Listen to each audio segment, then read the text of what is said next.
This is Nightline. Reporting from Krome, Albania, Ted Koppel. The name of this town is Krome, and everything is within a couple of miles of this place. The refugees, they've been taken into the homes of the Albanians who live here, and they're in tent clusters all around the town. The KLA, their training camps are in the mountains overlooking the town, and sometimes, when they can get permission from their commanders, the fighters come down here to search the camps and inquire after their families, who survived and who didn't. The Serbs, they're just on the other side of the mountains, in Kosovo. This place is within range of their artillery, and every once in a while the Serbs lob a few shells in the direction of where they believe the KLA training camps to be. For all that, this seems mostly a peaceful place. But it was from here that freelance journalist Tony Berkeley left earlier this month to spend 2 weeks on the other side of the border, inside Kosovo, with the KLA. If you have a taste for symbolism, this Jeep stuck in the mud will do. The Kosovo Liberation Army has very few vehicles to begin with, and most of what they do have is stuck here in Albania. They can't even get it across the mountains into Kosovo. This, for the most part, is an army that is poorly trained, ill-equipped, and when they move by foot. Tony Berkeley and I sat down on a hilltop overlooking the area where they train and from which they leave. Tony, give me a bit of a locator here for a moment. Where are we? It's in northwestern Albania. It's about, over that mountain range is Kosova. It's about 3 miles from that point there. And all around here, KLA camps? Dotted throughout these mountains and hills, there's countless KLA camps.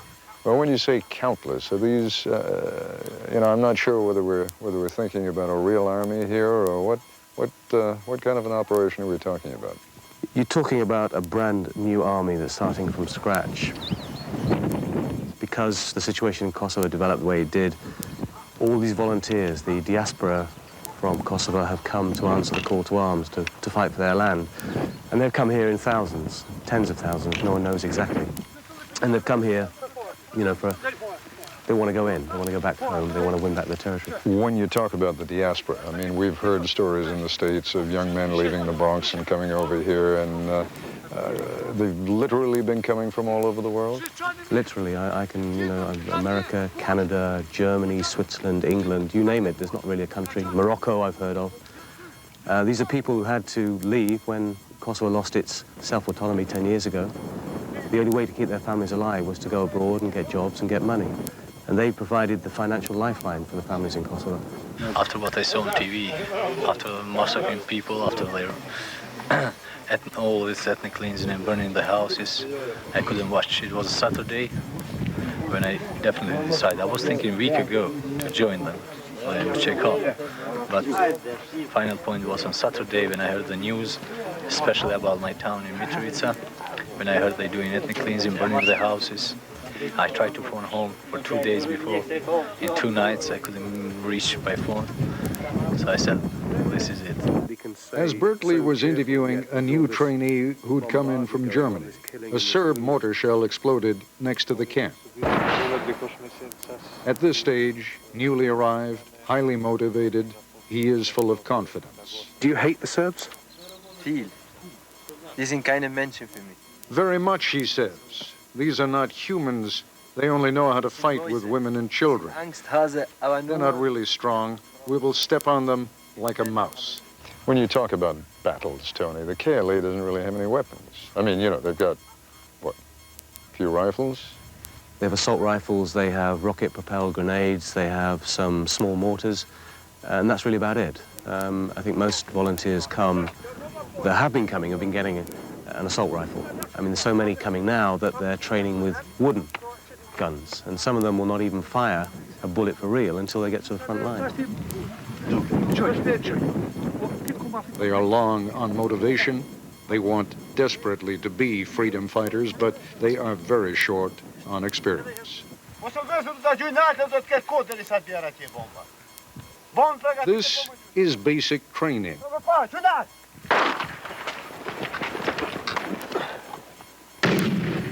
and the emphasis is on basic.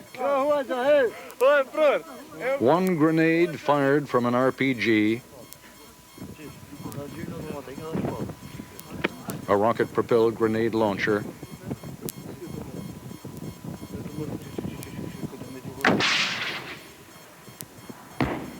and they believe themselves ready to go to war. Shut up! My name is John. John. I am the chief and only instructor for Delta Force Commandos. Unium instruktori vetëm për forcat Delta si kemna. When I speak, you listen. We saw on your video, and we will be looking at it as you and I talk here, this Englishman, right? He was in the British Army, was he? He was in the RAF regiment, yes, a professional soldier. If you don't think you're up to a job, go home. I only want the best. This guy, John Harrison, he came to Croatia, first of all, when the Serbs and the Croats were fighting, and he's meant to stay for 2 months and ended up staying 6 years. Everybody take off their tops. Well, they're going for a little run up the hill. Then I'm going to ask them who's tired. Anybody says yes, they're going up. Anybody says no, they're going up. And it's a difficult process. He realizes the inadequacy of the whole situation because there's such a short time available to train them. And that makes his job so much harder, but he's trying to do something and helping them along the way. They are, as we said, under-equipped, poorly trained, and in most respects ill-prepared for what lies ahead. But they are about to go over the mountain and into Kosovo. That part of the story when we come back. This is ABC.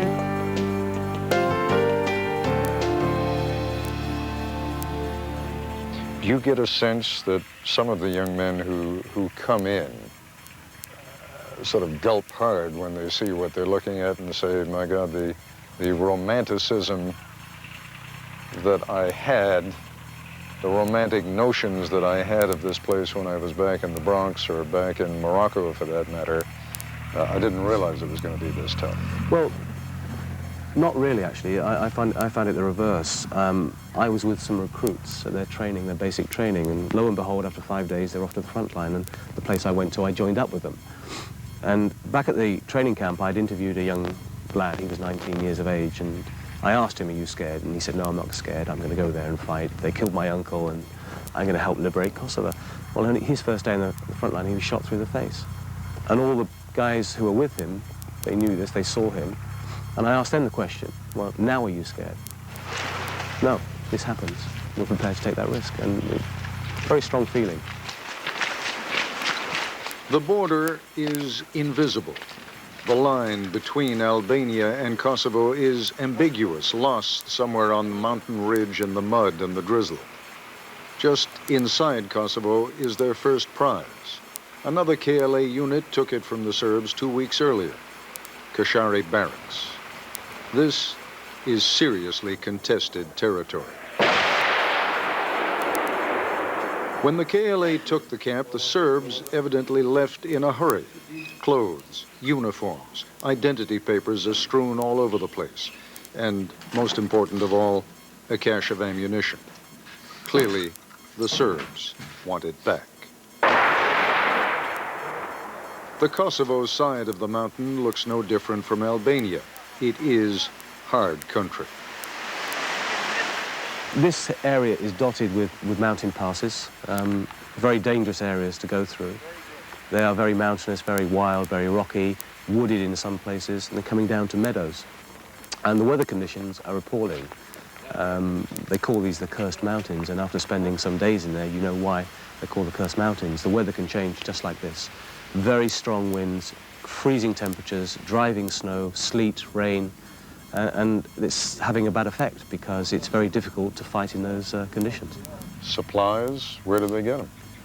It's a new army. They're starting from scratch. They've got to work out, and they are doing this, but very, very slowly, to work out logistics, support, communications. They don't have any of that. They don't have sophisticated communications equipment. Okay, they may have some here and there. I'm not saying that they don't have it because I didn't see it. But the basic communications are something you could buy in Radio Shack, that sort of thing. Well, let's get even more basic than that. Where do they get the food? The food is coming from down here somewhere. Maybe it's coming from the aid organizations.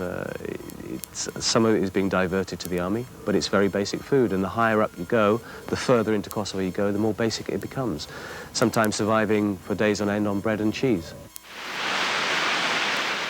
On this occasion, the commander of the unit gets word that a Serb force may be heading in his direction. He orders his men to lay an ambush. There's no one coming up with food or medical supplies, so therefore everything is basic. And if anything happens there, that there's a dangerous situation, there's masses of wounded or something, that they are going to be hard-pressed to cope with that. What happens when they do get chewed up? How do they get their wounded out of there again? Carry them. If they're lucky, they'll have some stretchers, but there's very few stretchers that I saw around. By pony or donkey. And that's the way. The majority of the casualties have been snipers. It's not a conventional front line. It's fighting in the trees, in the woods, dodging from rock to rock. On this day, the ambush is fruitless. The Serbs never come. Down below them, they can see the country they're fighting for. What's it feel like to see Kosovo? Oh, you see it for yourself. It's a beautiful place. How's beautiful. So close, but still far away. Not very far away. We're just waiting for orders. We can move in. What's the hardest part of being here? Waiting.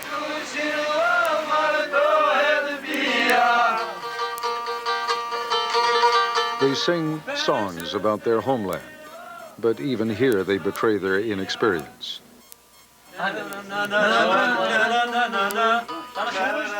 They've forgotten the words. Berkeley interviews a doctor who joined the unit. Would you think it's hard to kill? If you have to kill somebody, better if you kill him. Because he's gonna kill you. We are in war. And war means killing. I don't think it's a problem to kill somebody.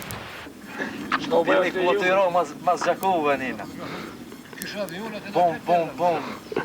Not very good. They appreciate, I can't stress that enough, they appreciate so much what NATO is doing. And even when Kosovo Albanians have been killed, not one person I spoke to said these raids should stop. They accept it. They expect and hope that NATO is going to somehow open up a corridor, you know, bomb the Serb defenses along the frontier, enabling them to go in and do the function of a ground force. I know what the basic grunt, what he wants. I mean, the new recruit who's just come in, he wants to get into Kosovo at any cost, at any risk, and he wants to find his family members and he wants to rescue them and make them safe. And I think they're prepared to take any risk. No, we don't have too many weapons, but we're gonna experience right away. I was 13 years ago a soldier too, and now is my duty for my country. It's getting closer, doesn't it worry you? No, I'm not scared, no. And if I am scared, I'm gonna stay over there in New York, but I came here to fight, and I'm not worried about that.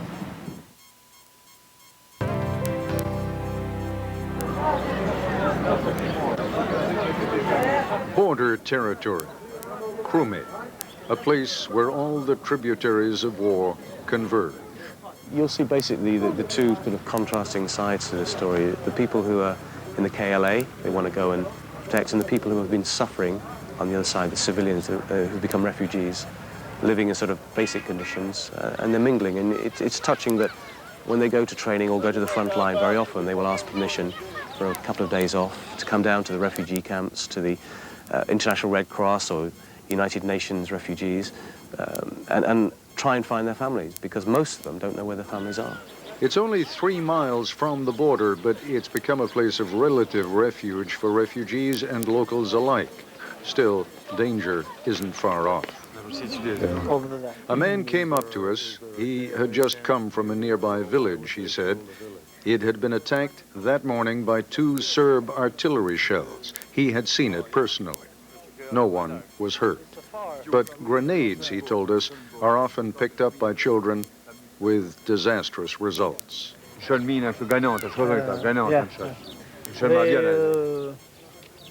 grenades. Grenades. Anti-personnel grenades. Yeah. The children Pick them up. pick them and they explode. Refugees are still coming across the border. This man, with his wife, 3 children, nephews, and nieces, had been moving from village to village to ride out the Serbian attacks. 2 days before we met him, believing that he and his family were safe, disaster.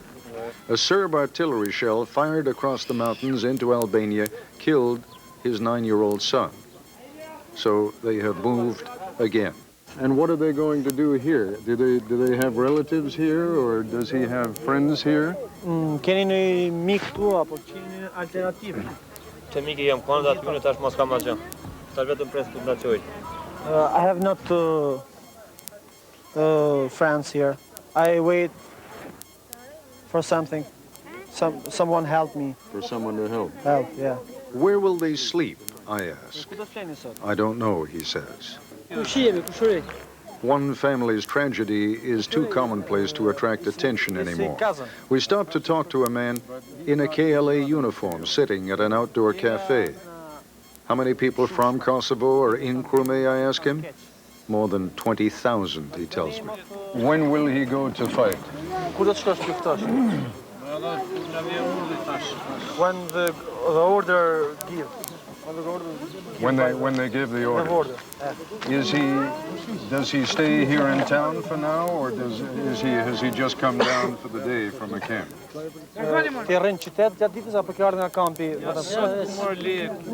He gives the permits to only For one day. for 1 day. Serbs are strong, they're well armed. Yeah. Good positions. Yeah. Is he scared about it? Ke frikë thotë se të Serbt janë të armatosur mirë, kanë armë, kanë I don't want my life before the freedom. So We freedom want to fight freedom is more important to him than his life. Let's just be quiet for 1 second. I think you'll be able to hear a sound that must be very familiar around here. Yeah.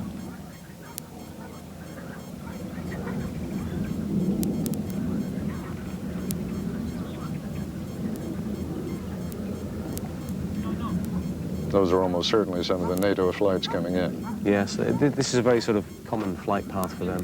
And when we were at the front, we saw endless NATO jets going over, and everyone was sort of, getting together saying, are they going to bomb here now, sense of excitement.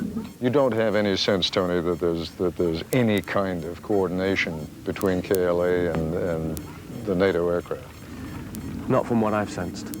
Not from what I've sensed. There doesn't seem to be any direct link. I think there has to be some form of link in case, a pilot comes down or something like that. They need to know where the area of mines are, the dangerous places. So there must be some sort of coordination, from what I understand, but not in terms of, grid reference here, please take this out. Nothing like that. And the question you're asked mostly by them is, when are the Apaches going to come and start working? What most surprised you, Tony? I mean, you came in knowing this region fairly well, but I can't imagine that you spend 2 weeks with outfits like this without learning something new. I'm tremendously impressed by 2 things, is the tremendous heart they have, all of them, to a man. They're prepared to make the ultimate sacrifice, give their lives for something they believe in.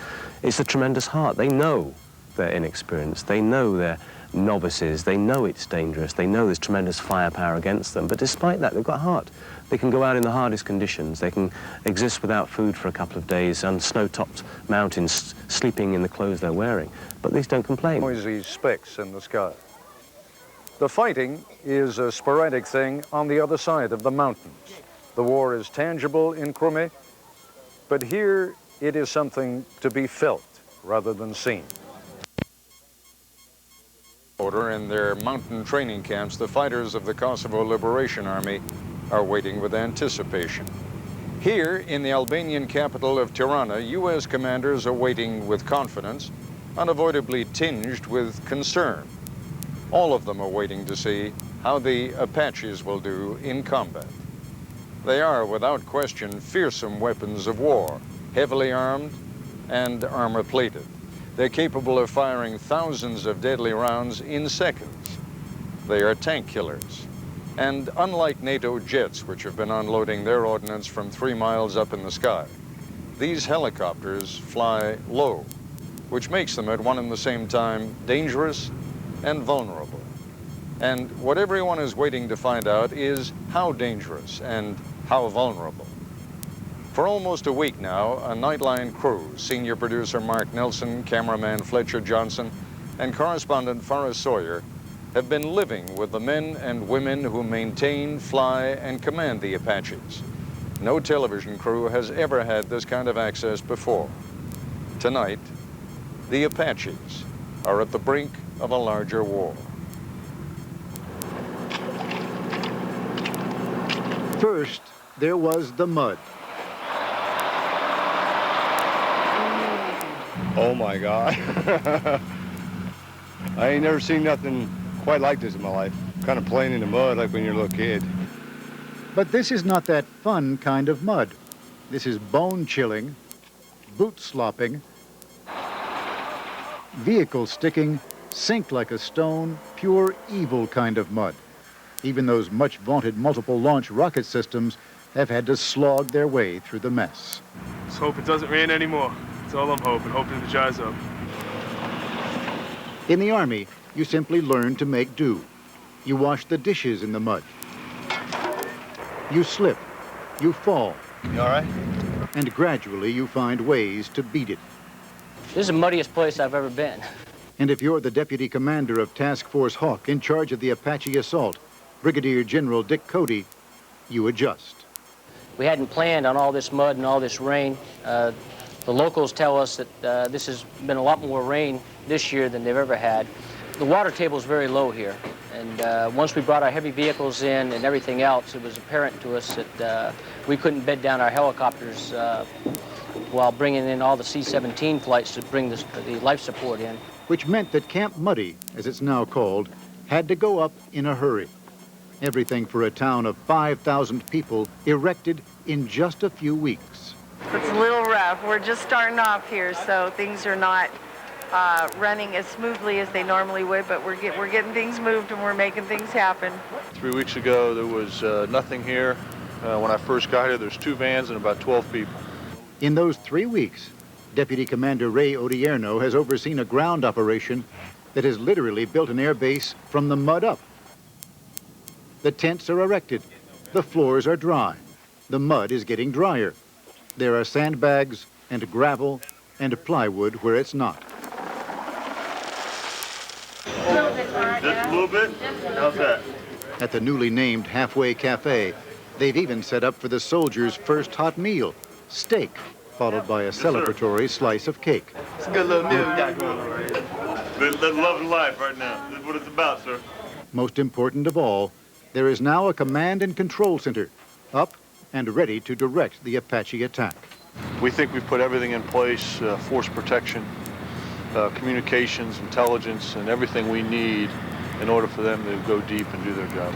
Everything, including that once muddy MRLS missile launcher, now in place along with 17 others, locked and loaded. We've all got a cigar taped to the roof of our cab above our heads. As soon as we put that our first missile downrange, we're lighting up. Which puts the 24 Apache A-64A attack helicopters on center stage. Almost arrogant in their mid-air elegance. But if you look a little closer, you see they too come to Tirana trailing a string of problems to be solved. This is a tough mission for attack helicopters because the terrain and the type of enemy we're fighting, the different dynamics on the battlefield that we're going to encounter with refugees, the other combatants on the battlefield, as well as the Serbs. You take that into play. You take the terrain that we have and the low-flying profiles that we have to do. It's a very tough nut to crack. How do you go about doing it? The last 2 weeks, we've been going out and doing our mission rehearsals and getting all the parts and pieces, the command and control pieces, the fire support piece, the United States Air Force piece, as well as the Apache piece, and working on synchronizing that so that the team, when they cross the scrimmage line, know what they're doing. Which brings up the next problem. Look around the command center and you see men and women from all sorts of units. A patchwork quilt of specialists stitched together to form an operation unlike any tried in battle before. Everybody's got laser hot. Yes, sir. Everybody will know about that stuff. The very first patch in that quilt is the deputy commander himself, whistled in to design and direct the air attack. I was in Texas, and I got a phone call saying that my services were needed overseas and to pack my bags. I assumed they just wanted me to come over and give some advice. So I packed for about a 1-week trip, 3 uniforms. Didn't know I was coming to Camp Mud. It's how a lot of people got here. Surprise students in an instant crash course on close air assault. The polish on the attack plan is starting to show now. Night after night, the Apaches have been in the air rehearsing.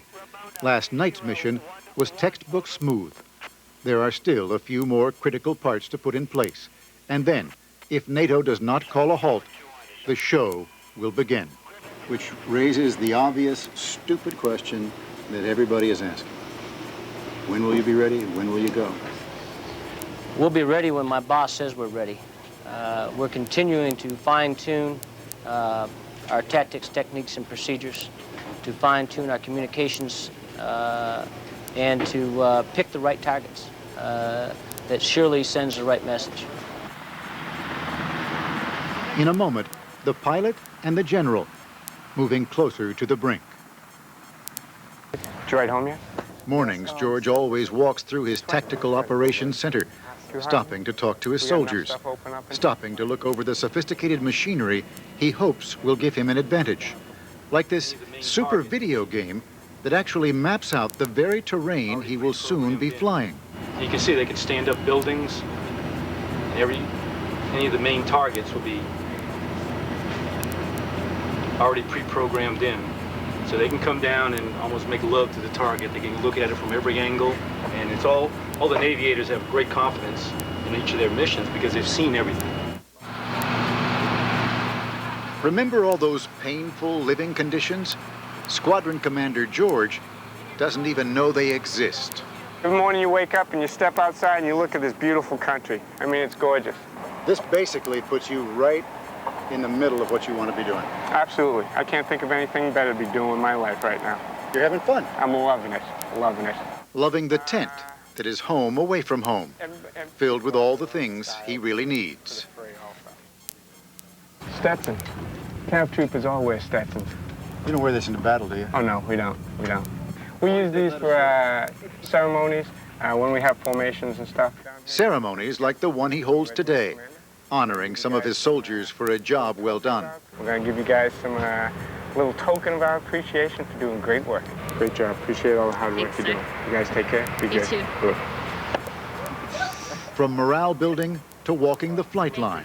Hey, Terry, did you guys get those flak vests yet? Yes, sir. Okay, how about the goggles? Yes, sir. Okay, good to go. The day's preparations are underway. We got a 30mm chain gun. Okay, that can shoot thin-skinned targets is what we use it for, out to about 4,000 meters. But we can also kill tanks with that. Okay, Hellfire weapon system, our primary anti-tank killer. Right here you can see the seeker. Before we fly, the crew chiefs go over and they polish each one of these seekers to make sure that you can pick up the laser spot.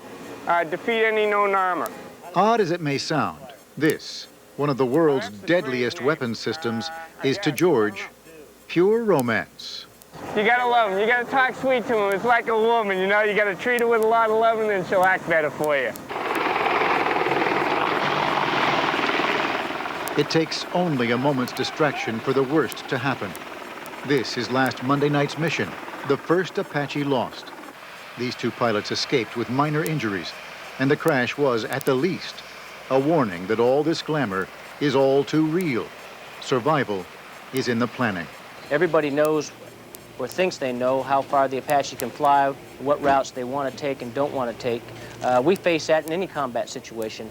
The enemy looks at their terrain, we look at the terrain. It's the same piece of terrain, and we all know what the best avenues of approach are. Friendly side, enemy side. That has always been the case in war. But the guy who does it best and the guy who preconditions the attack best will win. Why doesn't he just place a bunch of surface-to-air missiles all around these passes where you're likely to come? Well, I think if he did that, we would take them all out before we sent the Apaches in. Late in the evening, George is again walking the flight line, this time to begin his mission. It is time to ask about the logical conclusion of those rules of engagement, civilian casualties, what the military calls collateral damage. You know that among the Allies, there is a tremendous concern about collateral damage. Yes.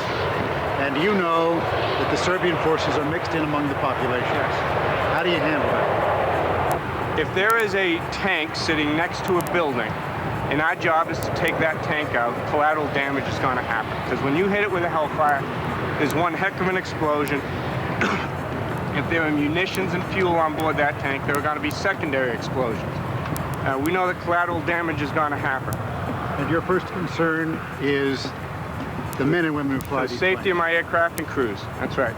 War is a dirty, nasty thing, and the Serbs have been known to put civilians and other people and put their vehicles next to villages and stuff like that, which is in violation certainly of the Geneva Convention. We can't be held too accountable for it. We as American fighting force, we try very, very hard to make sure that we get the right military target and to limit collateral damage as best we can.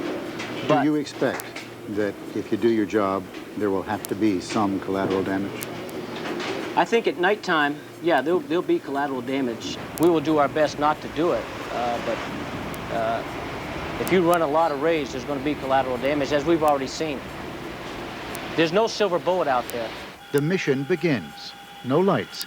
The Apache likes to hunt in the dark. And there is room on board only for the two pilots. We travel alongside them in a Black Hawk command ship. The Apache team will fly to their practice target, then stop for a mid-flight refueling from a Chinook helicopter called a Fat Cow at a hidden location. The Apache stays on the ground just 6 minutes and then heads home. George's mission was picture perfect with one note. On this night, some tracer fire was spotted around us. Not serious, just another sign. The war is waiting for the Apaches, and it is not far away.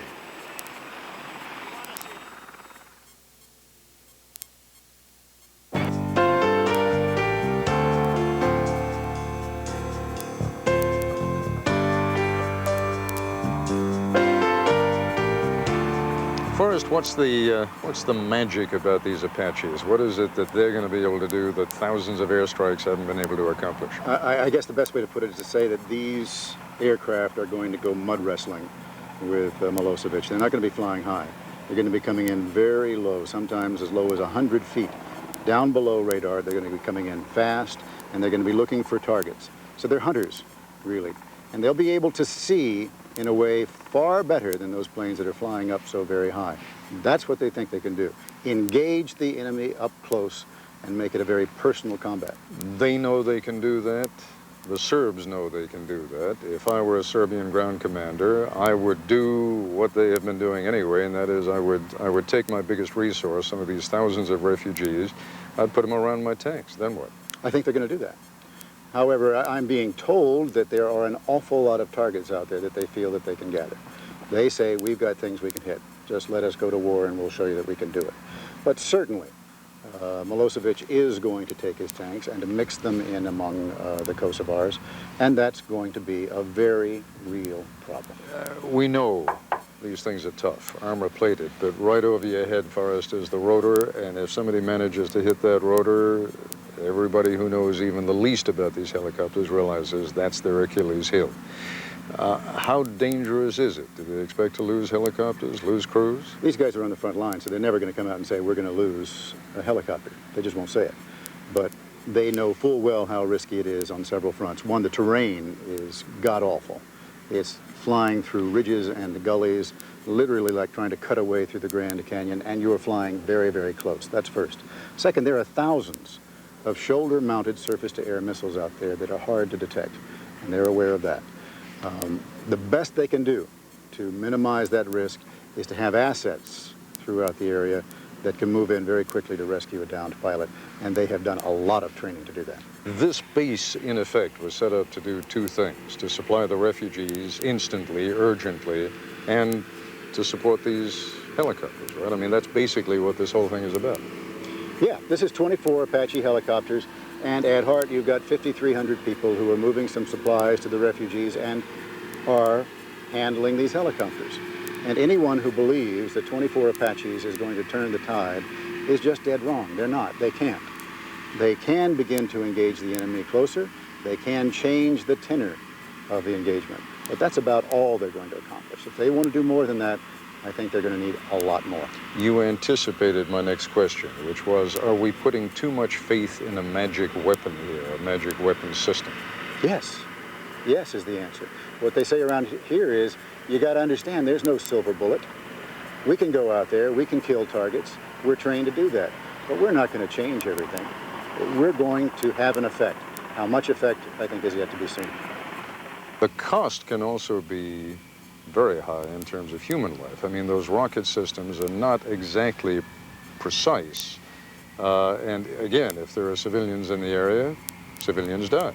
I'll speak for myself and say that if you're talking about the kind of engagement that these aircraft and those missile launchers are designed for, you cannot totally prevent civilian casualties, particularly if you have the enemy force mixed in with the civilians. They know it, they'll tell you, they'll do everything they possibly can to prevent civilians dying. They will not fire on groups of civilians or even a convoy that has civilians. But if they take fire from anywhere, they have one clear mission, and that is to return that fire in force. And there will be then civilian casualties. Inevitably. Forrest Soria, thanks very much. Sure. Ever since NATO flew its first missions against Serb targets in Yugoslavia and Kosovo, everyone has known that in a matter of days or weeks, the Apaches would be sent into combat. They've known it in Washington, in Brussels, and in Belgrade. If they meet or surpass expectations, the issue of sending NATO ground troops into action could become academic. If they fail, if some of the helicopters go down with their crews, it could make a ground war inevitable. Sometime soon, perhaps very soon, those questions will be answered. That's our report for tonight. I'm Ted Koppel in Tirana, Albania. For all of us here at ABC News, good night.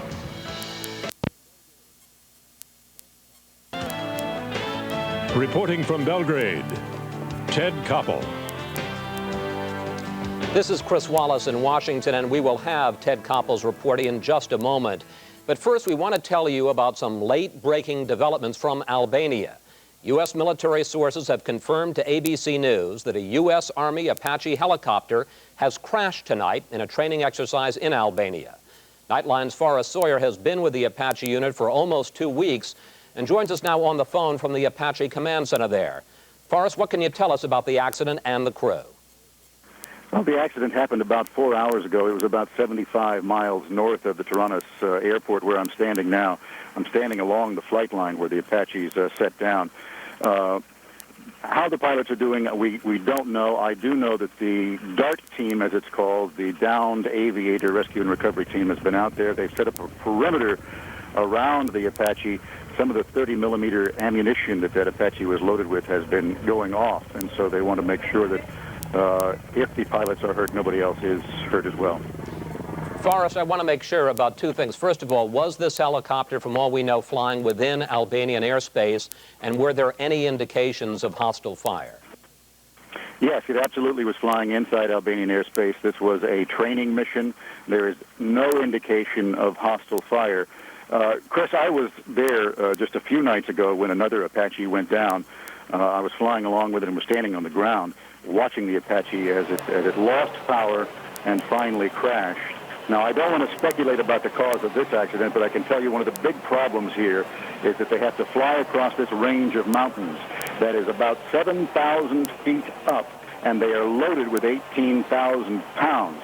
So that makes it very hard in this very tough terrain for these Apaches to maneuver, and that is at least one of the very big problems that they're facing. Forrest, did you have any sense how close U.S. commanders were to deploying the Apaches in Kosovo, and will these two accidents slow down that process? I don't know when they were going to deploy. They always say we will deploy when we are ready. I was following this mission today as they were moving along, and one of the issues they were wrestling with was communications, because they have to communicate with the Air Force, they have to communicate with one another, they have to communicate across this mountain range, and they had pretty much worked that out. It was a very smooth mission last night, and I was there until quite late tonight watching it. It was going very smoothly as well. This is one of those terrible things that happens. So I think that they will move forward. They will tell you that this will not stop them in any way. This is what they do. Forrest Sawyer reporting from the Apache Command Center in Albania. Forrest, thanks very much. Again, an Apache helicopter down, search and rescue crews out for the two crews. We will report anything we learn about the Apache and the crews. But first, let's turn to Ted Koppel's report from Belgrade. There is one inescapable truth about all of this. They, the Yugoslavs, know us, the Americans, a lot better than we know them. That focus on us is understandable. America is, after all, a big, wealthy, and powerful country, and Yugoslavia is not. But as one of the people you'll meet tonight told me, the Turks broke their teeth on us, the Germans broke their teeth on us, the Russians broke their teeth on us, and so will you. There is, in other words, a long, bloody history of people underestimating the Serbs. It would, in any event, we thought, be useful to have you meet a few Serbs, hear their points of view, listen to their perceptions and misperceptions about us. Since we needed fluent English speakers, they are not exactly a cross-section. Their foreign minister, whom you'll meet later, has become a familiar face to American television viewers these last few weeks. The others, who joined me at a cafe overlooking the point where the Sava and Danube rivers converge, are probably not familiar to you. I'd like to begin, if I may, with what we call a reality check. My friend here tells me that 70 NATO planes have been shot down over the last month. Do you know about that? No, I don't know. It's possible. It's possible. Do you know about that? I've heard, but I didn't know where to check. And you? Oh, I don't know. But yes, I read that in newspapers. Why do you think that is true? Because I assure you it is not. You know, nobody can be completely sure, but we saw many pictures on TV. Aeroplanes in flame, for example. Also, the parts of plane in the field shot down. And the parts were more than two. I think a couple of dozens for sure. A couple of dozen. Have you been in the United States? I didn't count them. Yes. I understand. You've been in the United States? Yes, I was. You know what the reaction would be in the United States if 24 or 30 or 50 or 70 families lost their sons or daughters. Maybe. You think it would be possible to keep that a secret? Yes, you know, because I'm sure that your audience, your general public, is kept in ignorance, and you are only one-sided informed about the events in Yugoslavia here. Then that's the reason why the people are not informed. They're ignorant. No, there are some things we can disagree on, and maybe you're right, maybe I'm right. But I know that if 70 American families had lost young men or young women who were flying those planes, I think we would have heard about it. And you're telling me that's happened, and you believe it. Yes, I believe, but I cannot prove now, of course not. I lived in the United States for 2 years, and I know if there would be one soldier that could not be produced, if you see the tag, and you cannot produce the soldier, American soldier, for example, this situation, this aggression would be stopped immediately, because they know the Americans do care about their people. Do you believe that NATO is intentionally bombing civilians? Well, after too many mistakes, as they said, I believe. You think it's intentional? Yes, now I believe that it's intentional. And you? I do not know what to say, but there is no excuse for such actions, and they are making mistakes more and more often every day. So there must be any explanation for this. Let me suggest an explanation, okay? You can suggest, but and you can disagree. Okay. What would you say? Excuse me, let me just make my point. Yesterday we drove down from the Hungarian border. Okay. We saw a number of tour buses, civilian buses, filled with Yugoslav soldiers. It seems to me that at some point or another, someone is going to have to decide what is a civilian vehicle and what is a military vehicle. It's still not excused until they're certain that their target is military target. They should not fire any missile, any bomb, nothing. I'm afraid for the future of today as well. I'm a member of a new generation, and those girls too. What future is waiting for us? I'm sad when I see that moon or stars on the sky, and I'm happy when I see it's raining, because I know they will not bomb us that much. And it is not normal. And it is also not normal to keep kids 6 weeks in dark and wet shelters. And what to explain to kids? I feel most sorry for them, I really do. What should I explain to little children? Why these uncles, I don't know, people are bombing them, why they cannot play? I really do, because they're our future, and they're the generation that should, live in democracy, that should have open borders to go anywhere, to do anything, to think in their own way, and now you are killing them already with this. Why do you think? I mean, the America that you know, the Americans whom you have met, do you think for no reason whatsoever they would suddenly begin bombing an independent country? Well, I don't think they're bombing. I don't even believe that they knew before the war started. I don't know whether they ever heard about Kosovo. Yeah, you see, I am very, very surprised by the indifference of the people of the United States, because I had an idea that the American people is very generous one. It was my thinking. And I'm really surprised that nobody condemns the attacks of radio television of Serbia, killing journalists and their assistants, bombing of maternity hospitals, monasteries, very old historical monuments, without any good taste, It's disgusting, believe me. It's really, really disgusting. We are very old people. And we have never waged an aggressive war. We have never occupied some other's territory, never. In the whole 2,000 years history, you cannot find only a single example of that. I see no reason for a bombing, especially if you want to protect the human rights of Albanians. Because you destroyed Kosovo. They have to return to Kosovo. They have to live with people in Serbia because their economical ties are the strongest ties. We have an expression in English that's called a dialogue of the deaf. In other words, when people talk to each other and they don't hear each other. And I must say, I'm beginning to feel as though we're engaging in a little bit of a dialogue of the deaf.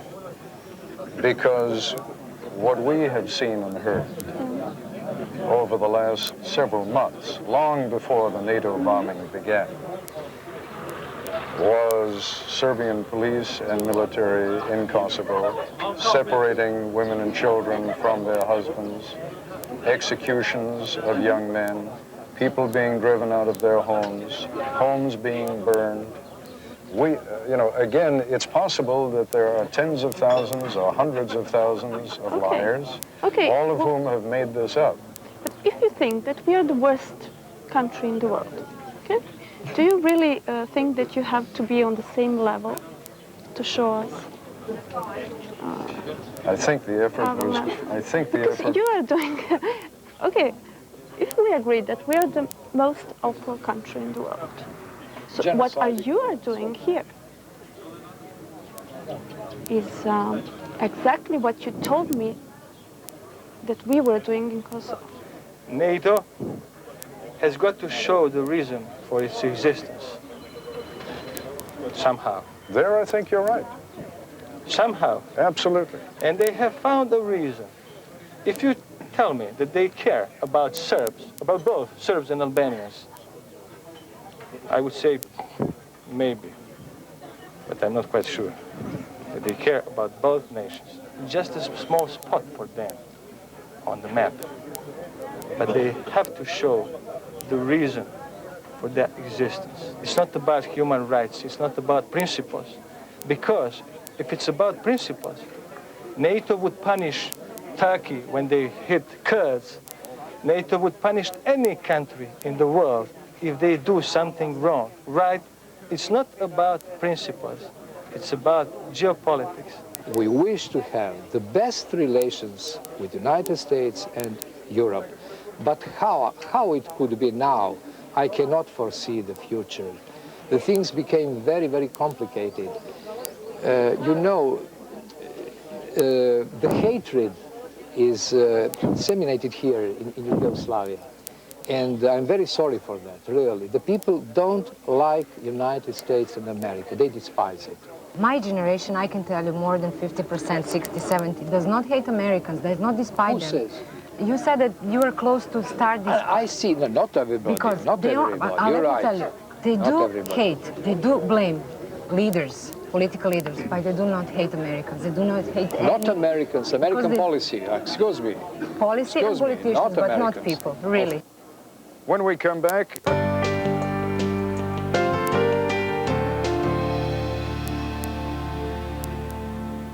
I spoke with Zivadin Jovanovic, the foreign minister of Yugoslavia, in a suite in a Belgrade hotel. You put things forward as though you thought there were a possibility that Yugoslavia can win this war. Do you?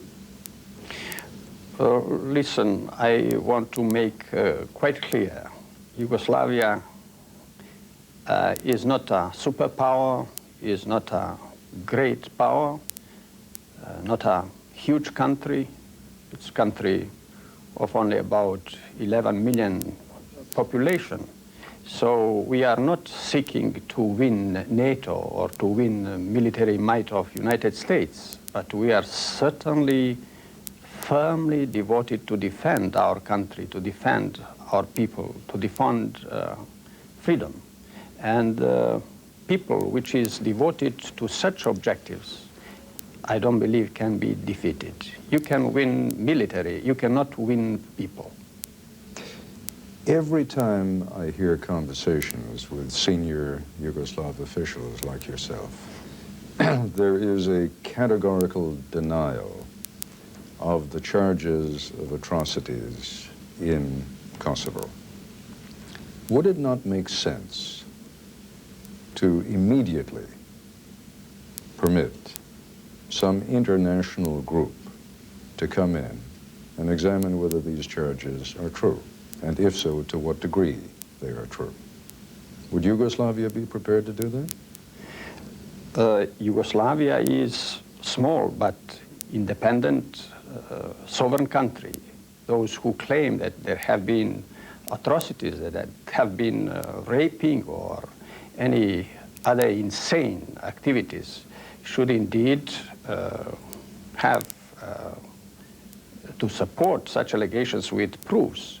And as for the investigation, as to the judgment, it has to remain within the authorities of Yugoslavia, whose sovereignty is not questioned by anybody. Foreign Minister, you know that war is impossible without accidents. War is impossible without people dying. You also know that if NATO was setting out to hit civilian targets, they would be dying by the hundreds of thousands. You certainly understand that NATO has the military capacity to kill a great many people if that were its goal. In a war, accidents happen, and accidents have, and they are most regrettable. But you surely don't believe that that is NATO's intention. I'm sorry to hear you are trying to justify these atrocities.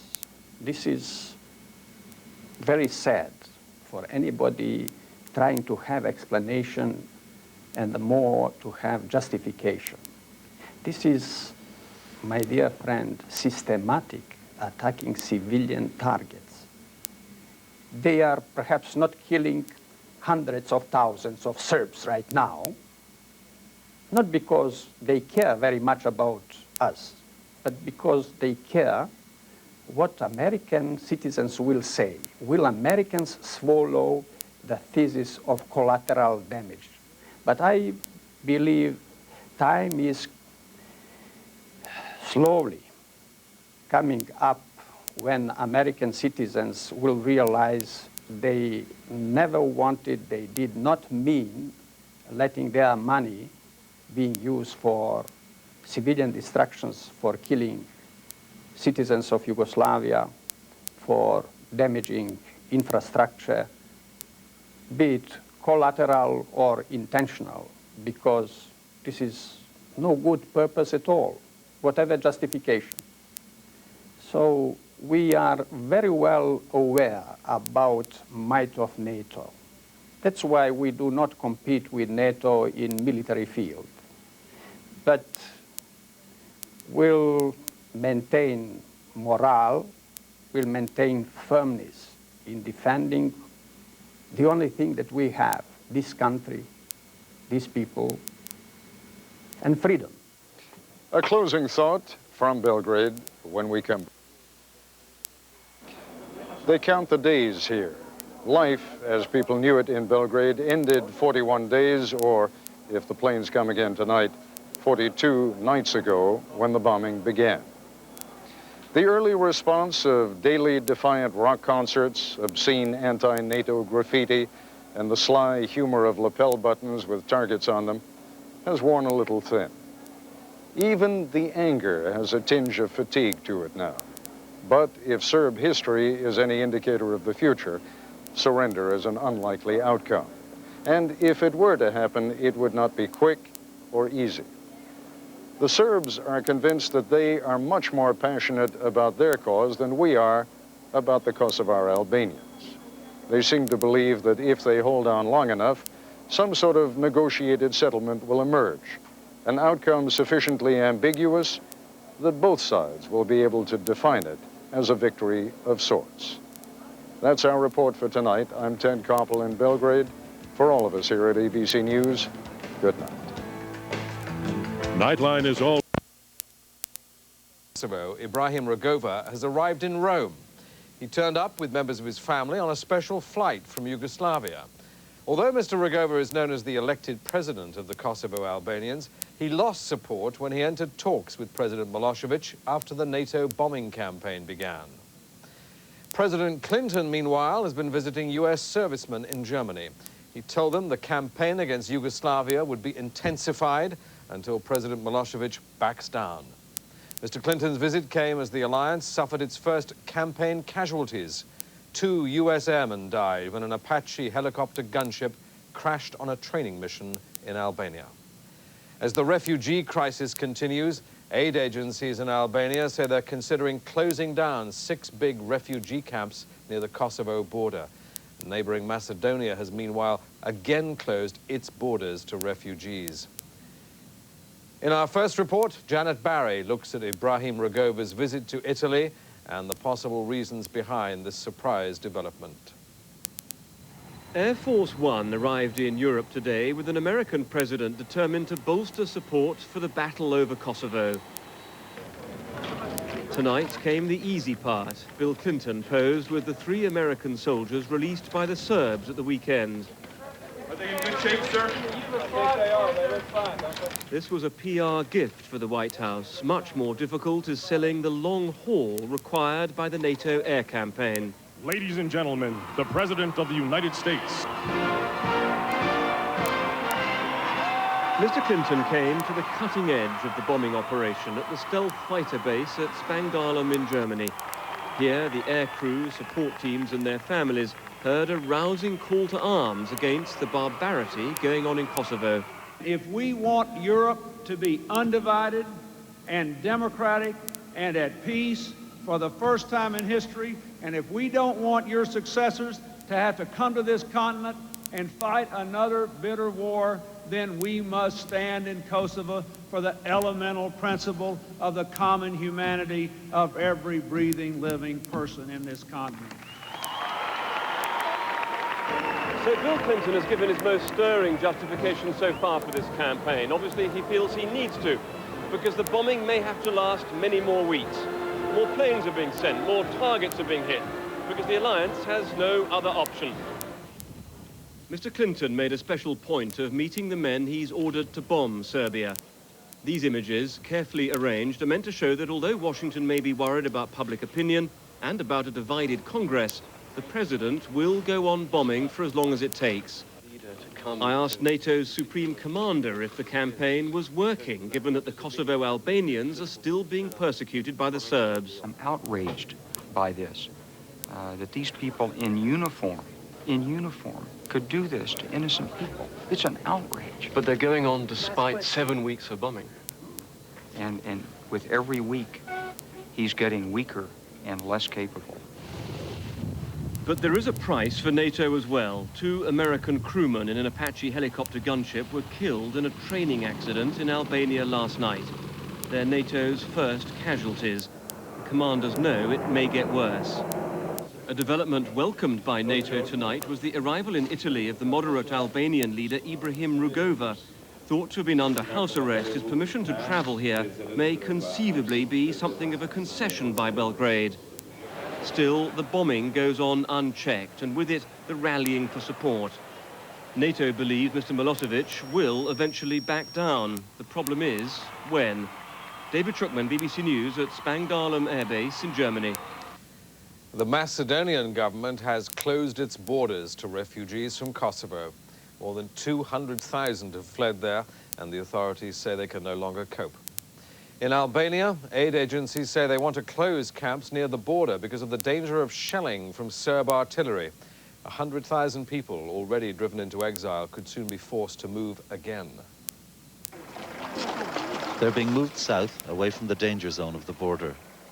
These are people who no longer have any control over their lives.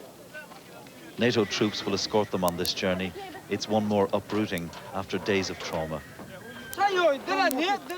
And that's more true for the old than anybody else.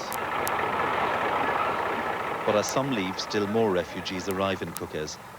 We met 76-year-old Emrina Reja on the road from the border.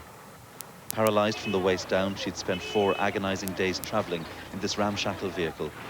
She told us her 4 sons had gone missing.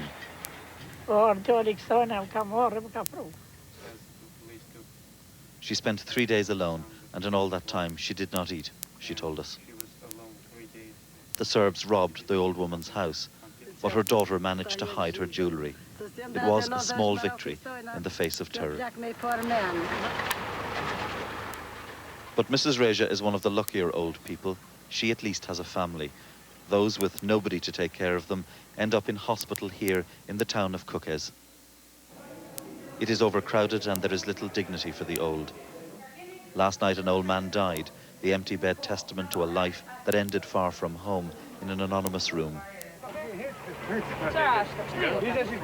Today foreign doctors began to transfer the elderly to a refugee camp. Here at least they will get good medical care. They're also close to an airstrip where they'll soon be flown south. It would be a comforting thought to believe that the journey into exile of these old people was now over, that they would have time and space to rest. But with aid agencies warning that this area could be targeted by Serb artillery, it seems they face yet another traumatic journey. For the doctors, it's as much a job of giving mental comfort as it is medical care. The most important thing for us to do is to let people here know that somebody cares and that we're here and that we're solid and that we're not going to forget about them and that we're going to make sure that they're safe now. The camp already has a high population of old people, those who must wonder if they'll ever see home again. For the family of Hanusha Marina, it's a very pressing question. She is more than 100 years old. These eyes have seen empires come and go, have seen 2 world wars. I lived through the Nazis, she told me, but I've never known anything as bad as this. And so remember the name of Hanusha Marina. Record that for 100 years she lived in her father's land, and that she is spending the last days of her life in a refugee camp. Fergal Keane, BBC News, Northern Albania. Now to other news. The foreign ministers of Indonesia and Portugal have signed an agreement. ABC News. This is Nightline. Substituting for Ted Koppel and reporting from Washington, Chris Wallace. Almost from the start of NATO's campaign against Yugoslavia, the Apache helicopter has been a kind of symbol, a lightning rod for people's doubts about the entire effort. Why did it take so long just to get the Apaches into the area where they could begin final training to fly against the Serbs? And can the helicopters ever be effective unless they are working alongside NATO troops on the ground in Kosovo? There were plenty of questions, and that was before last night's crash, the second in 9 days. With the Apache apparently having so much trouble handling the mountainous terrain, there is now speculation that it may be months before NATO is willing to send these weapons into battle. And if the Apaches stay out, NATO may be stuck trying to beat the Serbs with more of the same, an air war from high altitude. Nightline's Forrest Sawyer has been covering Task Force Hawk for 2 weeks now and was there again on this difficult day. In the middle of the afternoon, on the worst day Task Force Hawk is known, they began to gather, unplanned, unannounced, the pilots from the downed aviators squadron and scores of other soldiers. There, far from the range of microphones, the man who helps plan the Apache missions spoke of the feelings they all shared. Of course, there are doubts. We've lost 2 friends. We acknowledge that risk. We acknowledge the chances that an accident like this will occur, and we move on. The day before had started so smoothly.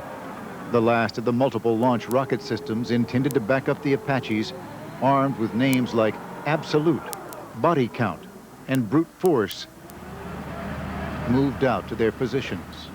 Same general theme for the last 24 hours, mission support, planning, preparation. The morning meeting, setting the day's agenda, had a casual tone. Okay, go ahead, let's get started. The confidential session marking the Apaches' targets in Kosovo was focused. Don't beat me in here. No, let me say that again. Beat me in here. How's that? And certainly beat the CG in here. All right, go ahead. The walkthrough of the evening's training mission, called the Rock Drill, was relaxed. Yes, I will verify. And command of the mission itself was confident.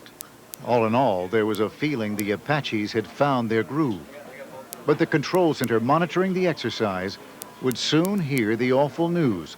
The second Apache in 9 days had fallen from the sky. The heat from the explosion was so intense, it set off hundreds of rounds of ammunition for the Apache's 30-millimeter guns. Rescuers trying to reach the pilots were forced to set up a protective perimeter and wait it out. 4:30 a.m., 3 hours after the crash. The pilots who had flown with the downed aviators that night gathered in stunned silence. Still later, members of the rescue and recovery team made their weary way home. All the questions about the wisdom of using the Apaches at all were suddenly highlighted in a blinding glare. My intent here is to read a short release. The press corps showed up in force. We cannot eliminate risk from this business. Combat is inherently risky. We are preparing for a combat operation, not a peacekeeping operation, not a peace enforcement operation, a combat operation. This crash 9 days ago, photographed by Nightline's camera, was very different from the one last night. Last night's crash may have been caused by a problem with the aircraft itself. In an exclusive Nightline interview, Task Force Hawk Commanding General John Hendricks offered his view. It may well be that we had a mechanical issue. Mechanical failures do occur, and they occur with all aircraft. The helicopter is a complicated machine, but this is a good helicopter, and these helicopters are well maintained. So I don't think that I would say that there's a danger here that the helicopters are not a match for this terrain. But the Apaches are, at the least, challenged by the terrain. They fly fully loaded at altitudes thousands of feet above sea level, close against a devilishly rugged landscape. They risk traveling at high speed in pitch dark and then hover at potentially dangerous points. Critics call it a mission impossible. You know that there are people in the United States who are speculating now that the Apaches will be sitting here weeks from now. That is certainly not the way that I see it. There's no question about whether we will do this or not. It's just a question of picking the right time. This evening, for just a little while, all the controversy was set aside. Flags stood at half-mast. Tirana Airport was closed down for a final farewell. The men and women of Task Force Hawk marched together across the quiet airfield. Behind them, rows of still, silent Apaches and one empty space. The coffins of the downed aviators were carefully placed aboard an Air Force C-17, and soon the transport was airborne. The two pilots were on their way home. When we return, Forrest Sawyer continues his exclusive interview with Lieutenant General John Hendricks, commander of Task Force Hawk. This is ABC.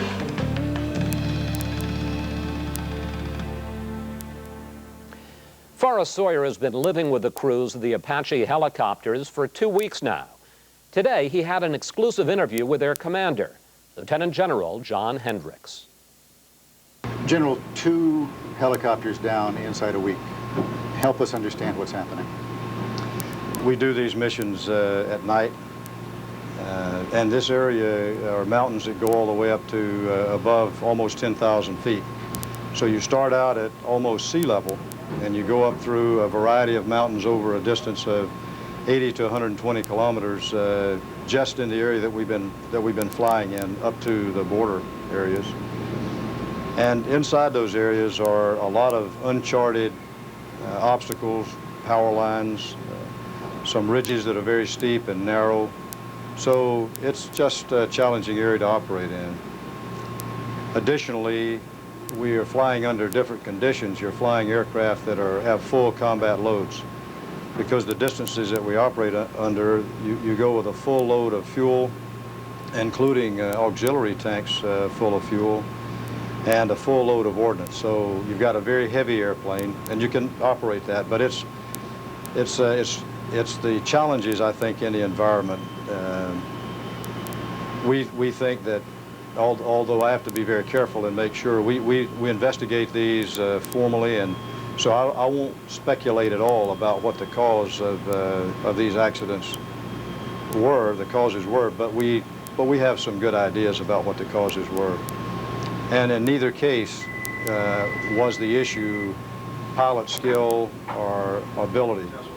Sources at the Pentagon are saying that these 2 crashes may be an indication that the pilots on this mission are possibly nowhere near ready to go. We've got good pilots.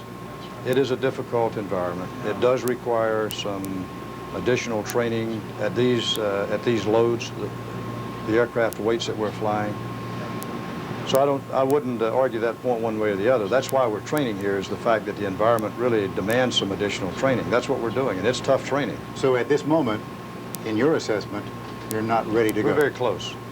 We're very close. The accident last night notwithstanding, we are very close. You might be interested to know that that call really, in the end, is my call. That I've asked for that, and that has been given to me. It's my decision when we are ready to go. You have the green light from Washington and from NATO now? No, I have. There are some authorities that have to be given, and that will be done in course. But I don't have to commence operations until I believe that we're ready to go. If the Apaches do fly, if you get that call, do you expect more casualties? I would say that that it's probable that we would take more casualties. I expect that we will be called. That's why I'm here. That decision, I believe, was passed some time ago. And I would also point out that war by its very nature is casualty producing. I don't know that there's ever been a war where there weren't casualties. War produces casualties. You expect casualties among the pilots. Do you expect there to be casualties among Kosovar civilians? Well, I certainly hope not. You know, because you have been here and observed some of the processes that we go through, Forrest, that we will take every conceivable step to make sure that we do not injure Kosovar civilians. I have observed it, sir, and it is my observation that I can't imagine how you could go in there without having civilian casualties. Well, we have pretty good systems for not knowing where every civilian is, but we know certainly where the larger concentrations of civilians are. People like me who are in the business of being professional soldiers have your heart torn out by seeing helpless civilians who are injured or killed. But having said that, war brings with it that, and so there may be some civilian casualties, but not intended. We'll do everything we can to avoid producing civilian casualties. When you and I met, the first thing you talked about were the men and women here. You've lost 2. Your thoughts? Sad but undeterred. As I said, this is my 3rd war. A lot of our younger soldiers, this is their first, will be their first encounter with combat operations. But you come to love and admire soldiers and what they stand for, almost as a regardless of what their name tags are or what they do, they're all people who are here trying to do what our country asks them to do under difficult circumstances, and you have to love them. And after the number of years that I've been in the Army, I do love soldiers. So, and these 2 airmen were good pilots, and they will be missed, and we will never fully get over that loss. But we have a mission, and everyone here understands that. And so one of the things that soldiers have to do is they have to deal with situations where they've lost their comrades, they've lost their friends, and still continue that mission. So for us, there's 2 parts to it. One is to honor and continue to love the comrades that we lost, and to be undeterred in continuing our mission, because that will not go away, and we must do it well. So it's both of those 2 emotions, or both of those 2 factors. Jay Hendricks, Commanding General of Task Force Hawk. Thank you, sir. There is no consensus that the Apaches are the right weapons for this mission.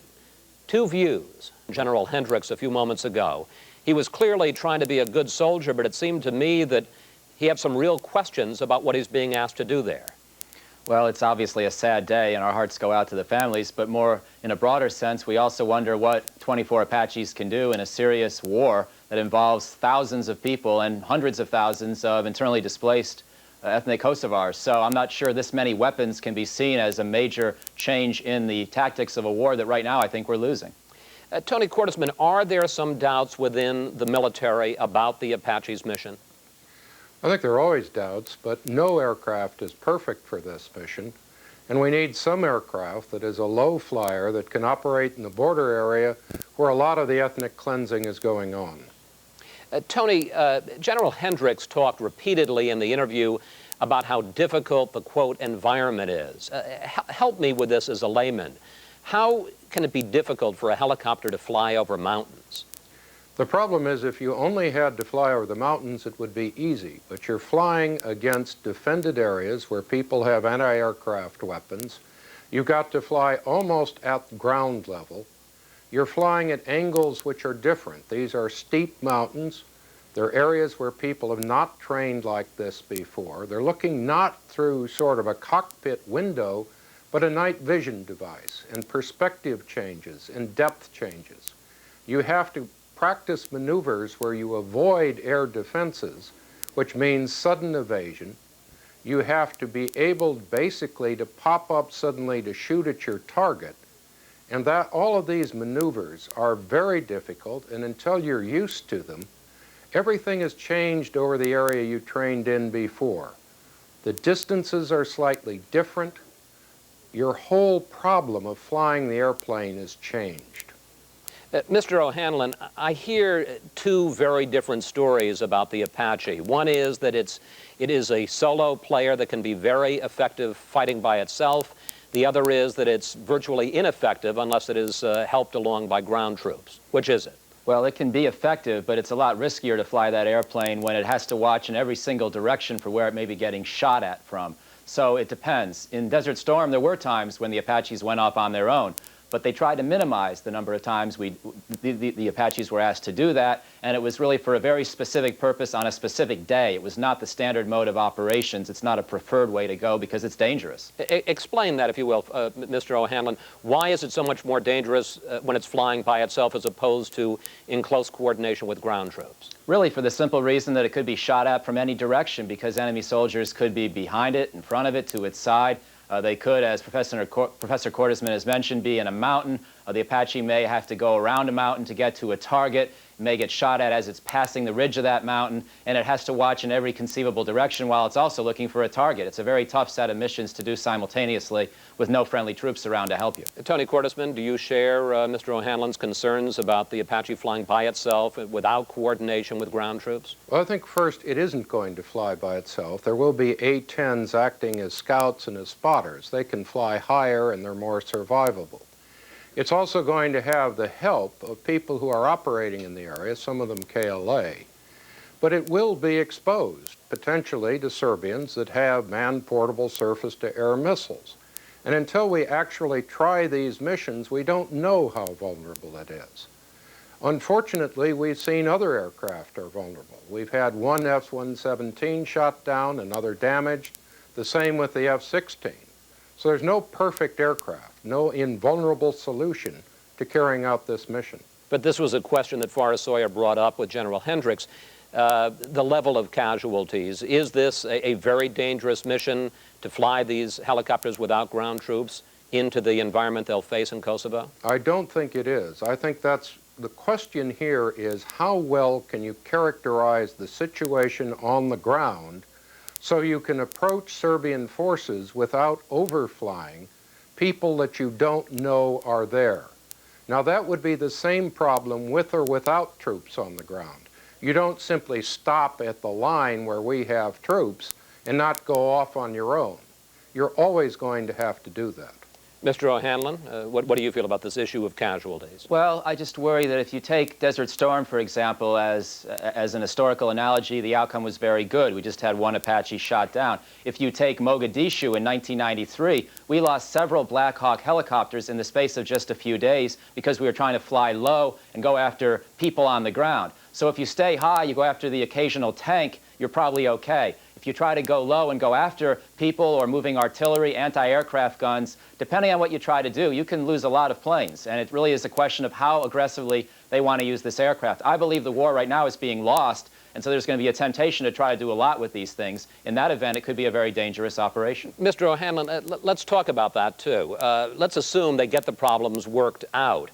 How important is it? How much can the Apache change the dynamics of this conflict? Well, I think they'll do very nicely at shooting at tanks on days when perhaps a fixed-wing aircraft higher up could not, because the Apache can stay below the clouds, and maybe we'll find the tank with some kind of a radar imaging aircraft and be able to shoot at it. That will be a nice improvement. However, to the extent the Serbs can use small weaponry and can immerse themselves inside forests or cities, the Apache will be severely limited unless it goes into those cities at low altitude and puts itself at extreme risk. So I don't expect this to be a major turning point. Tony Cordesman, obviously this is a very different situation than Desert Storm. You're not going to have big masses of troops. You've got the possibility of of the troops, one being split up and also being surrounded by ethnic Albanians, how much can the Apache really do to change the dynamics of this campaign? I think we need to be very careful. This is 24 aircraft. There are over 600 shooters in the theater. It has specific missions in the border area where a lot of the ethnic cleansing is going on. If it can stop the Serbs from operating freely in the passes, if it can take out artillery or weapons that are shooting at civilians, it can do so by overflying areas that are largely without Serbian troops. But quite frankly, the only way to know how this mission works is to fly it. If you take high losses, you stop. If it works and protects the Serbs, then you keep flying. We're going to have to leave it there. Tony Cordesman, Michael O'Hanlon, thank you both very much for joining us tonight. Thank you. Thank you. Good morning, America. An interview. Church. And a few days earlier, with a group of Albanian Americans here at the All-Star Cafe in the Bronx to talk about the conflict in Yugoslavia and the conflict between them in this country. It's not just the Milosevic problem in Yugoslavia, it's the Serbian people. There's something wrong with them, but it's wrong with their beliefs. It's no democracy in Serbia. I believe there's a great many good Serb people. There's a lot of Serbian organizations that are staying quiet. Are you disappointed that you haven't heard more from the Serbian Americans in denouncing these atrocities? Oh, absolutely. I mean, these are Americans. They understand American values. They're not under they're not being blinded by Milosevic's propaganda because they have exposure in the United States to what's happening over there. And they know better. And they can do more and they should do more. Serb Americans say they do object to the atrocities. Everybody wants it to be brought to trial. To anybody that's accused of any of these kinds of crimes, we are against these crimes. I think sometimes it's like, why does that question have to be asked? Who wouldn't be against those things? I'm not sure that message has really been delivered. And I must say, Father Juro, I would like to ask you, as a man of God, do you feel a responsibility to speak out against that injustice along with those that you feel are being committed against the Serbian people? Well, I feel with Albanian people, but we were always on the defensive, but I feel with them, but I also want to tell them that I think they provoke situation. I was in the army in Kosovo in '68, and we had a lot of problems with them. You think the Albanians provoked the situation? They provoked the situation. How? And then how? They had... How, Father Juro? How did they provoke the situation? Because they set in their mind that they want Kosovo to be independent country and they want to break away from Yugoslavia. And every day they commit to kill at least 3 or more policemen. How do you know that that's not propaganda, just as what was said about you? They did. Said about your people. They did kill every day a policeman. Does that justify what's going on now? No, it's not. But see, the provoked situation, provoked Milosevic. They overreacted. But I want to make this point. Albanians were the most privileged ethnic group in Yugoslavia. They had everything. They didn't have to pay taxes. They didn't have to work. They had their own newspapers, which were funded by government. They had their schools, which were funded by government. They didn't have to learn Serbian language to live in the Yugoslavia. And they were still unsatisfied. Far from provoking ethnic cleansing, our group of Albanian Americans say they are the victims of Serbs who don't want peace. There is no such a thing that after all these things, with the Serbs, that we will live together. We are a peaceful nation. We tried, and we tried for so long to show to the international community our will to live in peace with these people, but they don't want it. Peace, yes. Giving up Kosovo, no, say Serb Americans. Growing up in America, being second-generation born, every year our Sunday school celebrated something that had to do with Kosovo. It includes the culture, it includes the history, it includes who we are as Americans. The Serb Americans we spoke with said they just don't trust the news about Serb atrocities. I think because the media needs a bad guy. And I think the Serbs early on were set out as being the bad guy. And I think all the information that came out that showed Serbs not as the bad guy was simply forgotten or put to the side. Another irony to that would be, I could quote the impeachment trial for President Clinton. If they tell us it's not about money, it's about money. If they tell us it's not about sex, it's about sex. If they tell us this is not about the Serbian people, but Milosevic, this is about the Serbian people. When does this stop? How does this stop? Can it ever stop? I don't know how that's going to be solved because of the same reason that they feel, you know, eye for eye and tooth for tooth, and it's so hard. And something that may have happened 500 years ago may seem to an American a long time ago. For Serbs, it seems as if it happened yesterday. So it's that fear that, again, the Serbs will be killed, the Serbs will be chased away, they will be expelled. And I think it's love for the land and the fear that's driving this, at least from the Serbian point of view. Do you think there's any possibility that it will ever stop? I think it will stop by ending this now, making sure that this can never happen again, by saying no to a dictator, by not doing anything that will ratify any of his actions. Two families, two communities, Americans united by grief and anger, and the long memories that tear them apart.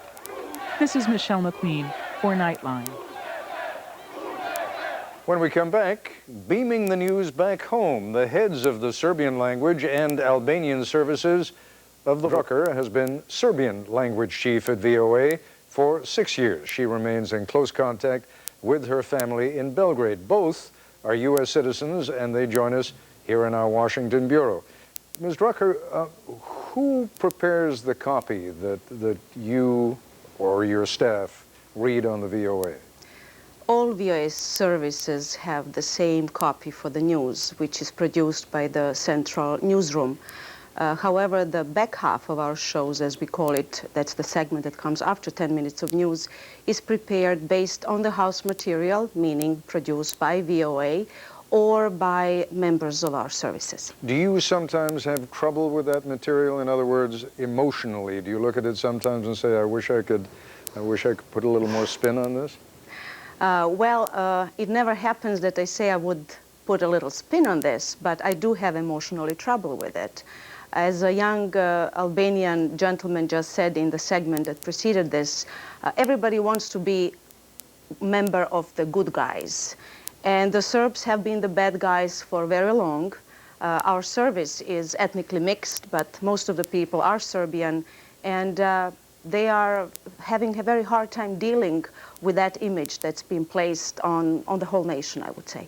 Mr. Bimarai, you and Ms. Drucker are colleagues. Do you get along well as colleagues? Oh, yes, we do. We cooperate very closely together.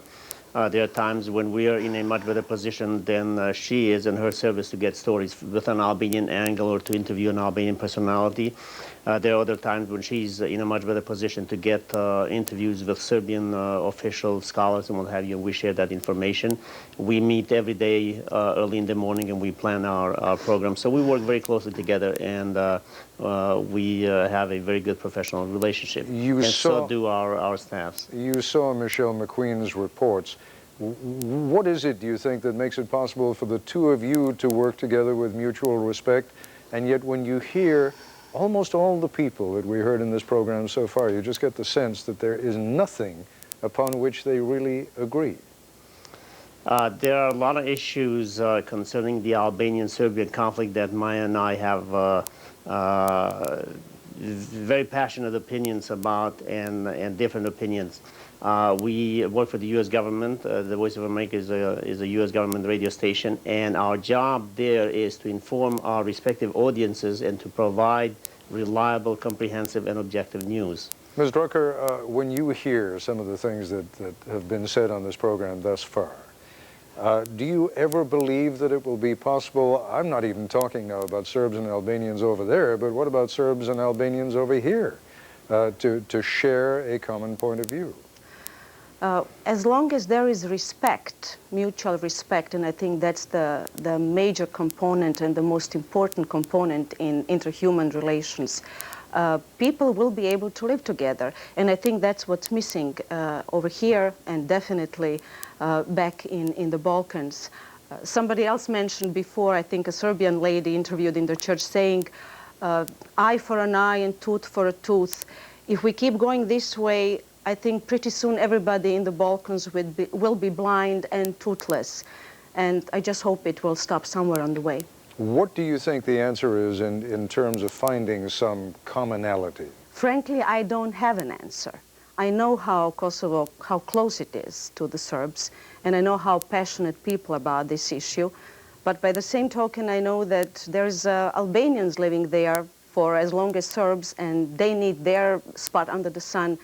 I have no answers. I think we are involved in a very long and very, very hard process of trying to find the answer to this question.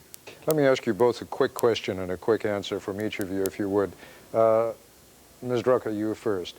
Is it becoming a little more difficult to go to work every day? No.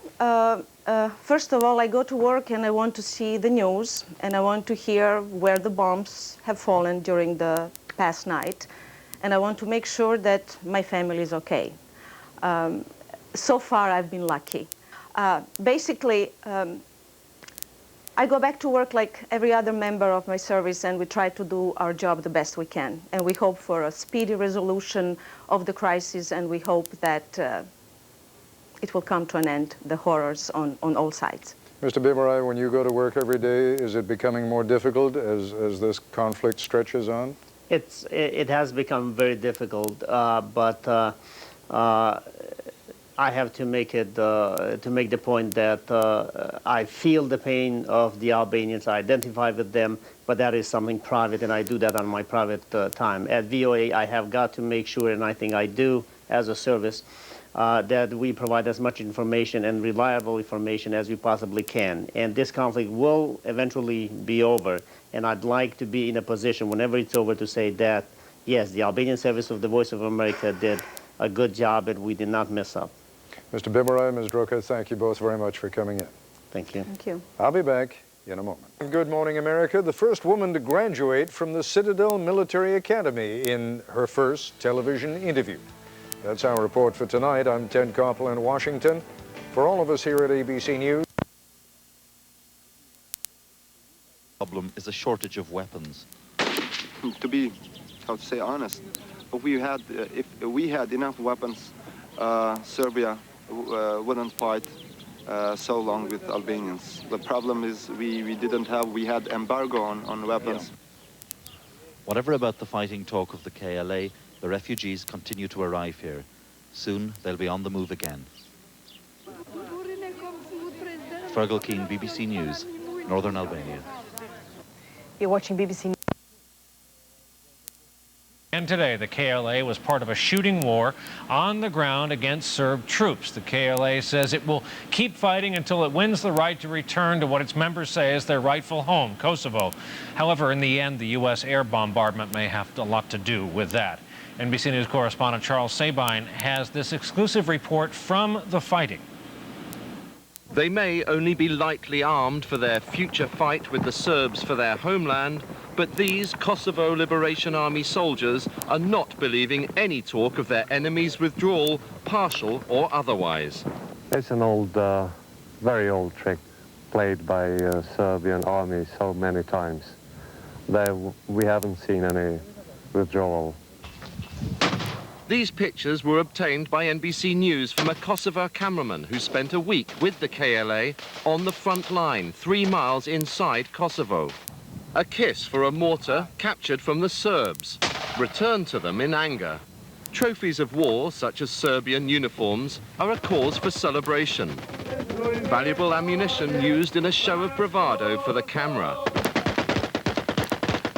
But in reality, the successes are outweighed by the casualties the KLA are suffering.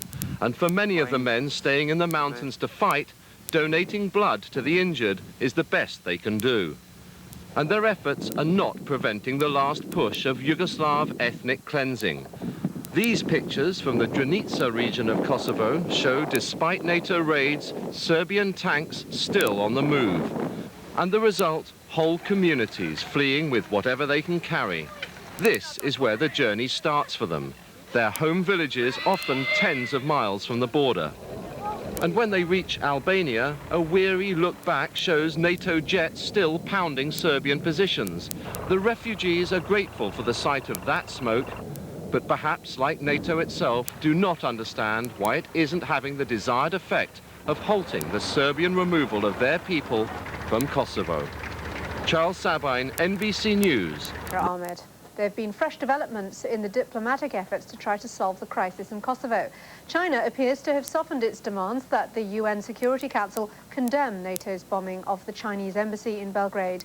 A fresh statement from Beijing calls on the Council instead to strongly deplore the attack. China has also dropped a demand for those responsible to be brought to justice. Meanwhile, Russia's Balkan envoy, Viktor Chernomyrdin, who's just returned from talks in Beijing, says he has new proposals to put to Washington for ending the Kosovo conflict. He said there are some indications that Chinese troops might join an international peacekeeping force in Kosovo when NATO ends its bombing campaign. But the bombing hasn't stopped, and the US Defense Secretary William Cohen said there had been no sign of Serbia's promised withdrawal of Yugoslav troops from Kosovo.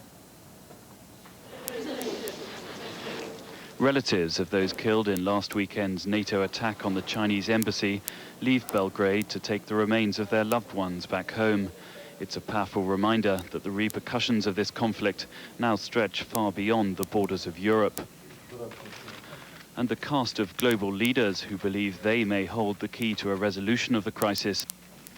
The Russian envoy, Viktor Chernomyrdin, has been holding talks with the Chinese leader Jiang Zemin. Afterwards, the former Russian Prime Minister hinted he had the makings of a deal. It's believed to involve the inclusion of Chinese troops in a Kosovan peacekeeping mission. Such a plan remains theoretical until NATO stops bombing, and there's no sign of that. Overnight, the alliance launched a series of attacks. The official state-run Serb media says targets across Kosovo were hit. NATO says it will continue bombing until its key demands are met, and it does not accept assurances from Belgrade that Serb forces are withdrawing from Kosovo. President Milosevic has based the rationale for the withdrawal of his forces on the claim that the Kosovo Liberation Army has been defeated. But again, we see no evidence for this, just as we see no evidence yet of any withdrawal of Yugoslav forces. NATO says that it's hitting the Serb military machine hard, but Serb television viewers see little except civilian casualties. These pictures apparently show Serbian journalists wounded in a NATO attack. But it's not only the Serbs who say that NATO is attacking the wrong targets. I think it's a great mistake to bomb urban areas. It inevitably leads to civilian casualties, or you can have catastrophic errors, such as the bombing of the Chinese embassy, and it gains very little military advantage. And the same point can be made about the destruction of Yugoslavia's infrastructure. From Washington to Beijing, critics of NATO's policy can be heard, but a clear solution to the crisis seems no nearer. Stephen Gibbs, BBC News. Earlier, I spoke to Duncan Hewitt, our correspondent in Beijing, and started by asking him just how significant it is that China is softening its demand on condemnation for the attack. Well, I think that the demands China had made, both for a condemnation and also for the punishment, the severe punishment of those responsible for the bombing, were looking like they were going to be major obstacles. So it does seem to be very significant, but clearly the Chinese are still undoubtedly expecting to get at least some kind of compromise, some kind of concession, I think, both in the deals that they do at the UN Security Council and I imagine bilaterally with the US in terms of political concessions. And I think one certainly can't underestimate the Chinese anger and the rhetoric in the Chinese newspapers. Of course, some of it may just be rhetoric, but I think it doesn't conceal the fact that there's a genuine strong feeling which goes through both Chinese officialdom and also amongst ordinary people. And of course, as you speak, we're seeing pictures of Western embassies in Beijing. The remains of the victims of that bombing attack in Belgrade have arrived back in Beijing. I understand that must be a time of sort of high emotion still. How far is there any discussion of these proposed plans from Viktor Chernomyrdin for possible Chinese involvement in any peacekeeping force in the future? Well, the way it's been reported in the Chinese media in terms of the talks with Chernomyrdin is basically focusing on China's insistence that the bombing must stop before there can be any sort of negotiation on any type of idea. But so far there's been no reference here to this idea about a peacekeeping force. But as you say, today is a day where people in Beijing very much focused on the return of both the survivors of the embassy bombing, the injured people, and the remains of those who died. The special hospital has been prepared. There's been a huge phalanx of trucks and buses full of doctors and nurses, and also relatives, and flowers being taken out to the airport. And they're going to be driven in convoy back to one of Beijing's leading hospitals. Briefly, Duncan, just looking ahead in terms of diplomatic developments, Gerhard Schröder, the German Chancellor, arrived in China. Any indication of what he might be trying to achieve? Well, he undoubtedly wants to try and persuade China to talk at least about these issues and about a political solution to the situation in Yugoslavia. He's expected to give a briefing in about an hour's time. But I think, again, the hope is to bring China back into the field of diplomacy and out of this sense of outrage which pretty much paralyzed relations for a few days. NATO planes have been carrying out bombing missions for almost 50 days now, and high on their list of targets have been units of the Yugoslav army. NATO says there's evidence that morale has been severely affected, with signs that some soldiers are now unwilling to fight. The BBC's Orla Guerin has spoken to Yugoslav deserters who are now in hiding in Hungary.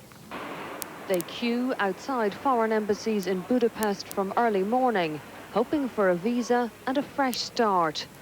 These days, among the crowds, there are more and more men who have fled Yugoslavia illegally. They want to leave the war in Kosovo and the atrocities behind them. There's no way of knowing exactly how many have deserted the Yugoslav army or dodged the draft. Those who have prefer to hide it, even here in Hungary, where they're safe. But Yugoslav men of military age are turning up at Western embassies in Budapest, looking for a way out. It's hard to get a view inside the Yugoslav army, but in this detention centre near the Hungarian border, we found a young deserter. A Muslim and a conscript, he told me he will never forget what he witnessed.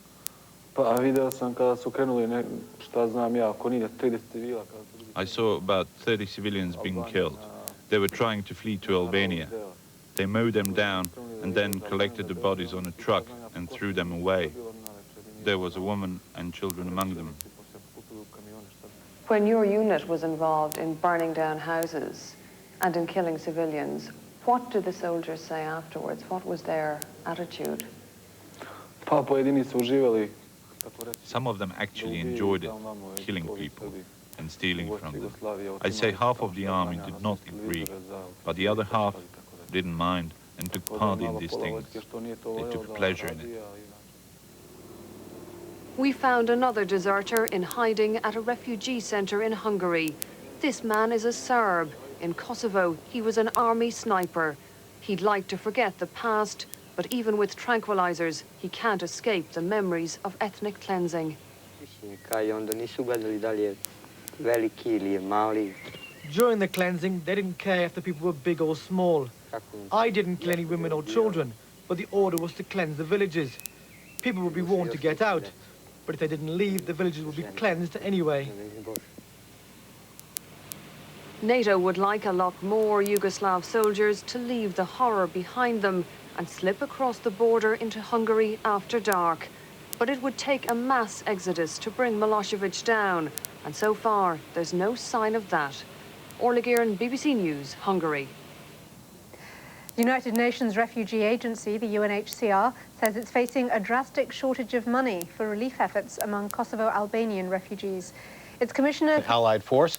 The current round of call-ups involves more than 5,000 reservists. More than 2,100 of them from units in 18 states and the District of Columbia were ordered to active duty today. President Clinton has authorized the Pentagon to call up more than 33,000 reservists if needed. And another force gears up, outgunned and outnumbered. Still, the Kosovo Liberation Army hasn't given up, and against the odds, is bringing new fighters to its cause. An exclusive look inside one of the biggest KLA training camps from CNN's Christian Amanpour. Thousands of new recruits are joining the Kosovo Liberation Army. At this camp alone, the KLA claims 1,000 men are getting basic training before being sent to the front. These young men sign out rifles for the very first time, quickly learning how to handle them before moving on to live fire exercises. It's a steep learning curve, just a month before they must be ready for real combat. Yeah, we have very good training here, so we do things in a month that others perhaps do it in within a year or so. Victor came from New York. Young and old, all these recruits have left homes and jobs all over the United States and Europe. All of them say the more they hear reports of Serb forces killing Albanians in Kosovo, the more they want to fight. If we don't fight against those beasts that killing our olders and youngsters and raping our women and stuff like that, I think we cannot live proud. This platoon is practicing a hillside ambush, but as they go through their paces, they know time is not on their side. Despite 50 days of NATO bombing, Serb forces continue to ethnically cleanse Kosovo. Since NATO has all but ruled out a ground force to fight the Serbs out of Kosovo, the KLA says it's willing to do that job, and many analysts are now saying it's time to properly arm the KLA to use them as NATO's proxy on the ground. The KLA knows the terrain and have been fighting Serb forces for more than a year in Kosovo, and many are veterans of the Bosnian and Croat wars. But right now, they are mostly on the defensive. With things like anti-tank weapons and artillery, they say they could increase their offensive operations. The Serbs are technically superior, but their morale is low. When we directly engage them, they run or desert. They mostly fight us from a distance. What they do is assault villages that are completely defenseless. The KLA says it captures or buys most of these guns and mortars from deserting Serb soldiers. But with too little hardware, their best assets right now are their increasing numbers and their fighting spirit.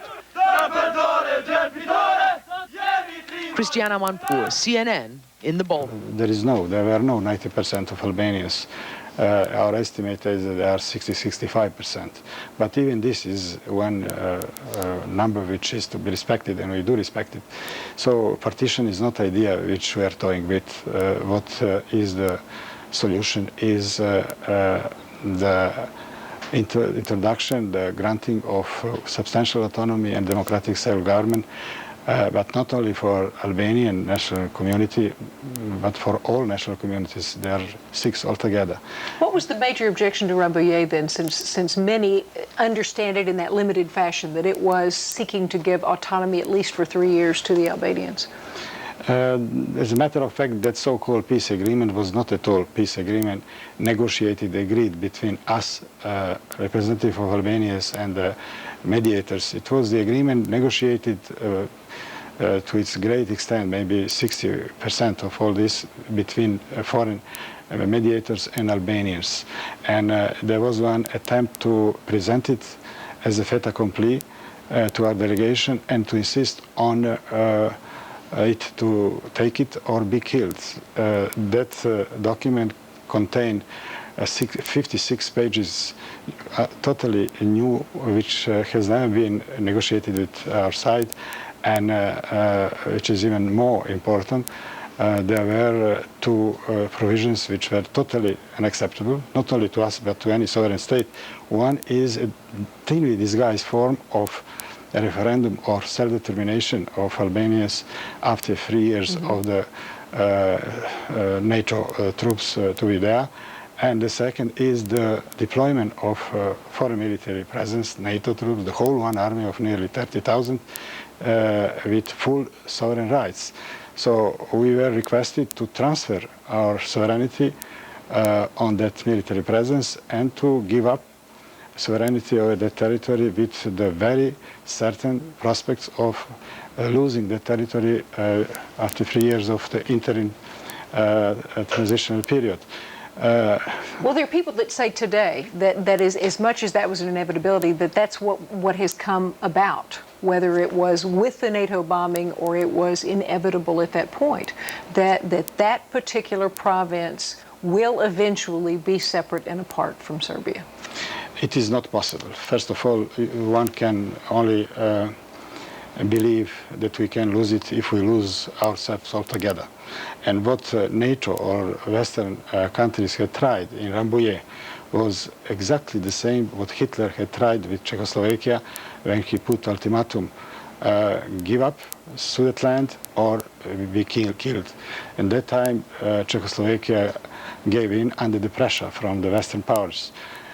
Our history is different than that of Czechoslovaks. We have always fought for our independence, and it is not possible to rob any part of our territory without meeting our resistance until the very end. Tell me about the Serbian people.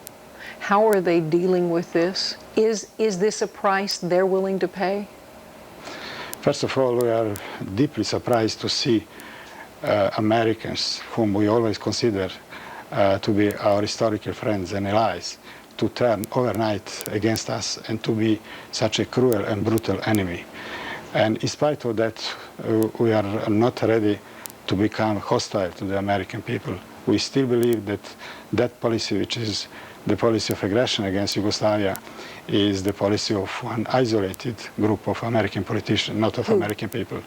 Some people in the American government is very interested in waging a personal policy of vendetta against Serbs. Who particularly are you talking about? Because you've obviously got very specific individuals in mind. It will not be very appropriate to name them by name, but everybody who follows the policy knows very well who are those people, so deeply engaged in their personal animosity and hatred against Serbian people. Did you work with Madeleine Albright when she was ambassador to the United Nations? I met her, but at the end of her mission here, before that, I unsuccessfully tried to see her. She did everything to avoid me. All right. Ambassador Jovanovic, I certainly appreciate your time this evening. Thanks for joining us. Thank you for inviting me. Okay, coming up next, parents. In Pristina, the Brovinas had led privileged lives in a 12-room home. Father Ahmed taught at medical school. Mother Luni was an economist. Their children are all college-educated. Then the NATO attacks began. They were ordered by Serbs to leave and within a day packed what they could fit in a car and drove. They found shelter with an Albanian family, as most refugees in Macedonia do, which could make it easy to assume that they are less needy, until you remember how little they have now.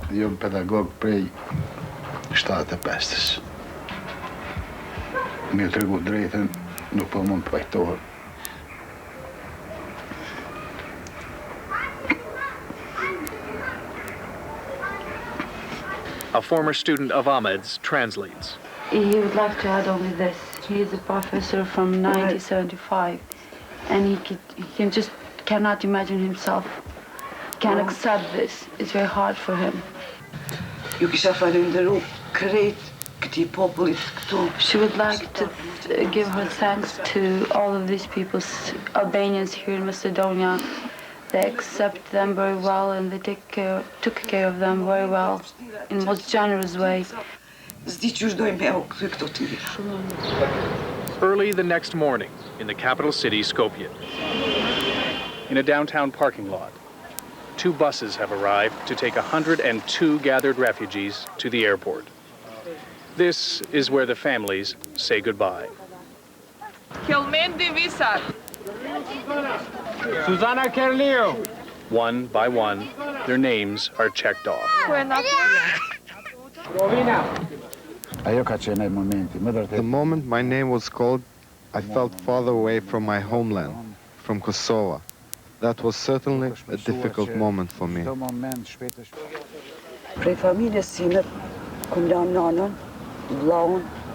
I left my mother, brother, my father, the complete family, aunts, uncles. I feel some relief knowing that I have my children, but I constantly think of the others.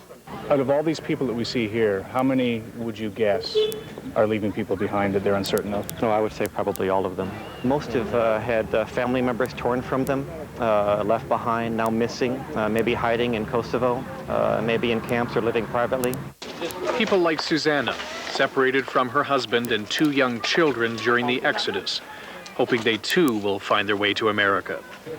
11-year-old Blarina, separated from the grandmother who raised her, now going to live with family she barely knows. And so many more. For weeks, many countries and aid agencies had tried to avoid this kind of separation, hoping that the war would end or that the refugees would stop coming. When neither happened, the Macedonian government put its foot down, telling the US and NATO that if more of these refugees didn't start moving soon, then Macedonia would stop letting more in. Within a matter of days, these airlifts began.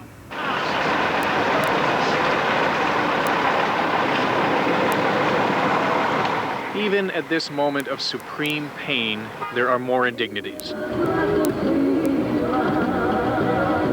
The bus driver plays Serbian music on the ride to the airport.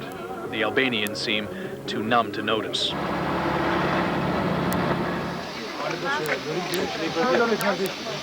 The process of being a refugee is itself dehumanizing. They are no longer the Brovina family, but case number 421.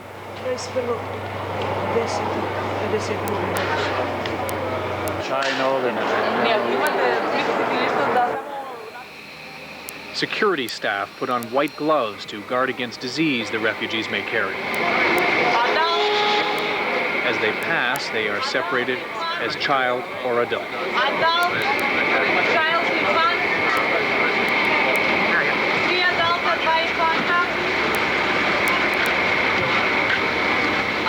It is humiliating. Shame also is common. It's what we call, in the health sciences, survivor guilt. Richard Garfield is an international health specialist. There are many people who have died. Something like 4,000 refugees are assumed now to have been killed in the Exodus. And there are many, many others who didn't have the opportunities to come to the United States and are sitting in muddy refugee camps right now. This family has sort of won the lottery in a plain out and stable existence for the short term in the United States. Although this is a lottery, none of them chose to enter.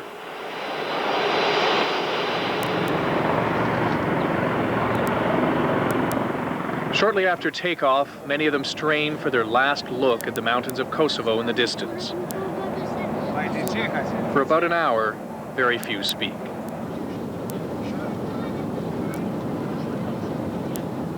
I feel awful. I never expected the day to come when I will feel this way. I didn't know it was possible. I feel very, very empty. Kind of numb? Yes. Do you think your family will move back to Kosovo when this is over? Yes. Yes. We are all sure that we are going back. The history lesson is that the longer refugees stay in America, the less likely it is that they will return home.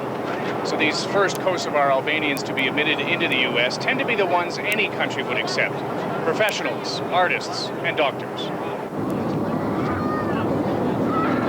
These refugees are also unique in that they were pre-screened in Macedonia by the Immigration Service. Only the U.S. does that. In the 5 weeks since pledging to accept 20,000 Kosovars, only these 102 have been guaranteed a place in America. Almost 1,700 more are at Fort Dix in New Jersey, waiting for approval. Our laws preclude people coming here without some type of legal status.